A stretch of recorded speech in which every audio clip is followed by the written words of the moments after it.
pinjam KTP-nya buat kredit motor Bapak Ibu. Karena nama saya udah di blacklist sama BI checking. BI checking nggak diterima. Saya pinjam KTP adik saya, ternyata adik saya pun nggak rela Pak kalau KTP-nya dipinjam sama abangnya sendiri. Karena abangnya saat itu sedang jatuh Bapak Ibu sekalian, sedang berhutang, takut ketempuan kalau seandainya KTP-nya dipakai Bapak Ibu. Nggak bisa berkata apa-apa Bapak Ibu sekalian. Saya lemas saat itu dan hanya berdoa kepada Allah, ya Allah, jikalau ini dosa-dosa saya ya Allah, cukup saya saja yang merasakan ya Allah dosa ini. Jangan kau akibatkan dosa saya ini kepada anak dan istri saya saat itu. Anak dan anak saya butuh nafkah dari saya. Saya nggak ada penghasilan yang lain. Alhamdulillah saya dibantu sama ibu saya. Bilang sama adik saya, bahasanya Betawi Bapak Ibu, tolong pinjamin abang lu KTP. Abang lu nggak pinjam duit, abang lu cuma pinjam KTP. Biar supaya bisa dapat penghasilan, supaya dapat diterima sebagai ojek online Bapak Ibu. Alhamdulillah motor akhirnya dikasih Pak KTP-nya. Itu pun dengan catatan jangan pinjam motor baru Bang, motor second aja biar nggak ada BI checking katanya. Akhirnya saya nurutin kata adik saya Bapak Ibu. Akhirnya saya gojek Bapak Ibu. Sehari 2 hari alhamdulillah Bapak Ibu sekalian. Saat itu saya mulai di bulan puasa, saya cukuplah ada pegangan buat ngasih uang lebaran buat anak-anak saya di saat saya terpisah dengan anak dan istri saya Bapak Ibu. Lalu Bapak Ibu, ada sesuatu kejadian yang membuat saya semakin bersemangat Bapak Ibu sekalian. Setiap saya mau nengok anak kan saya selalu di sekolah Bapak Ibu. Nggak berani ke rumahnya, takut ada fitnah nanti di tetangga gitu ya. Bapak Ibu sekalian, saya datang ke sekolah. Setiap saya datang ke sekolah, ada laporan, ayah rumah kita mau roboh, dapur tembok belakang itu hancur. Ini kalau hujan Bapak Ibu, itu ada biawak sama ular suka masuk katanya.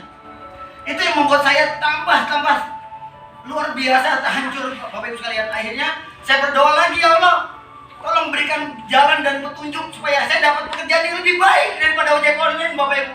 Karena di ojek online hanya cukup buat makan dan bertahan hidup Bapak Ibu. Alhamdulillah Bapak Ibu sekalian, beberapa hari kemudian ada pelanggan yang saya nelpon saya Bapak Ibu. Namanya Bunda Titin Listina. Dari informasi beliau lah saya tahu tentang PTBS ini Bapak Ibu sekalian. Tepuk tangan buat Bunda Titin Listina. Saya diajak bertemu dengan mentor yang luar biasa Bapak Ibu. Namanya Bapak Hasan Basori. Beliau ya bertangan dingin Bapak Ibu. Ya langsung merangkul saya setelah menjelaskan bisnis ini luar biasa Bapak Ibu. Hati saya seolah-olah punya nyawa baru setelah mendapatkan informasi ini. Ya Allah, mudah-mudahan ini adalah jawaban atas doa-doa saya. Jawaban atas apa yang saya impikan hari ini, pengen lunas hutang ya Allah. Tapi saat itu saya nggak punya modal Bapak Ibu. Kenapa motor yang saya pinjam tersebut Bapak Ibu, yang saya kredit tersebut, itu 2 kali turun mesin Bapak Ibu. Dan beberapa kali uang saya harus dipakai buat biaya mesin, turun mesin itu Bapak Ibu. Sampai akhirnya saya nggak punya tabungan. Pada saat saya dikenalkan usaha ini pun Bapak Ibu, motor saya 2 bulan belum bayar. Hati saya berkecamuk Bapak Ibu. Ya ada keinginan mau bergabung di PTBS, tapi saya harus rela meninggalkan motor saya ditarik sama leasing. Alhamdulillah Bapak Ibu sekalian, singkat cerita saya cari pinjaman. Saya cari pinjaman ke beberapa teman dan ada seseorang yang minjemin uang saya. Nah dari situlah Bapak Ibu sekalian, akhirnya saya bisa nyambung, bisa bergabung di PTBS. Saya coba tawarkan teman-teman saya Bapak Ibu. Nah ini foto waktu saya sebelum bergabung Bapak Ibu, masih kurus.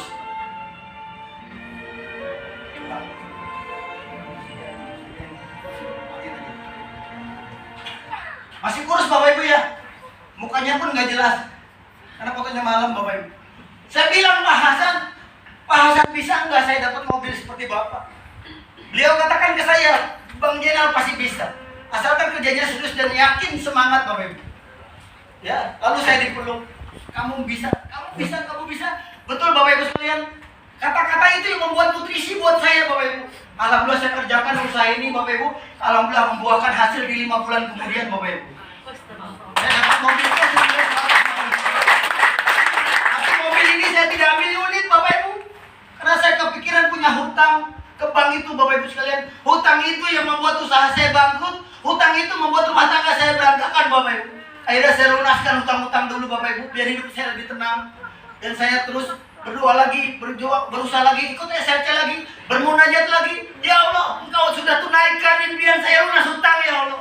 Satu lagi permintaan saya ya Allah. Saya saat ini terpisah dengan keluarga saya ya Allah. Kalau memang ada kebaikan, kami rujuk kembali dengan istri saya dan anak-anak saya Bapak Ibu. Ya Allah, tolong berikan petunjuk-Mu ya Allah.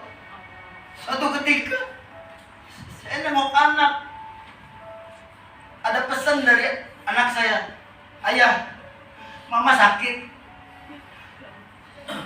Dan pada saat itu Bapak Ibu, istri saya habis kesengat listrik, jatuh, nggak ada yang nengok. Di situ saya bantuin Bapak Ibu, coba angkat ke kamar tidur, kagak ada orang Bapak Ibu, hanya ada anak saya yang paling kecil. Disitulah saya merasa menjadi suami dan mantan suami yang berdosa kepada anak istri saya Bapak Ibu, telah menelantarkan selama 3 tahun Bapak Ibu.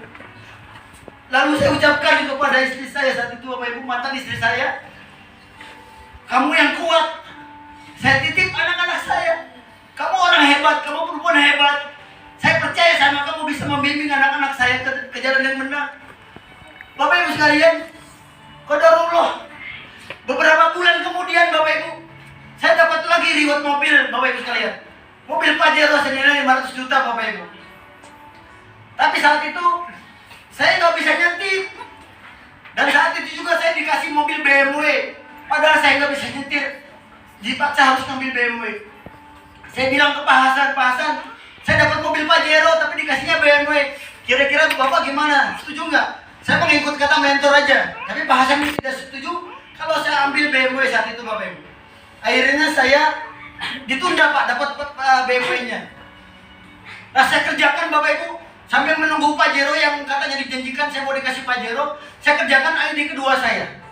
Alhamdulillah Bapak Ibu, selang 15 hari setelah kerjakan ID kedua saya dapat lagi mobil kedua, mobil Leo Bapak Ibu. Itu tepatnya 4 hari sebelum Lebaran Bapak Ibu.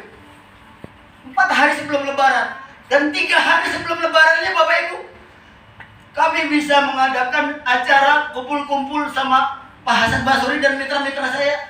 Disitulah saya akan rujuk kembali kepada istri saya Bapak Ibu.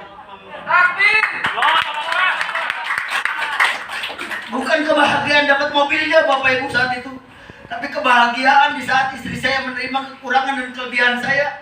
Dan akhirnya kita ikatan kembali Bapak Ibu, rujuk kembali. Kita bangun rumah tangga bersama-sama dalam suka dan duka maupun baik kekurangan dan kelebihan Bapak Ibu. Jadi alhamdulillah Bapak Ibu, setelah 3 tahun tidak bersama, ya saya merasakan Lebaran yang tahun 2020 adalah Lebaran terindah buat saya Bapak Ibu. Lebaran 2021 kemarin, kenapa saya sudah bersama lagi dengan anak dan istri saya, bersama-sama keluarga di bulan Lebaran dan bawa mobil baru Bapak Ibu dari PT BES. Alhamdulillah Bapak Ibu, bukan perkara mobilnya, bukan perkara rujuknya lagi Bapak Ibu. Ini saya rasakan sebuah keberkahan buat diri saya dan keluarga saya Bapak Ibu.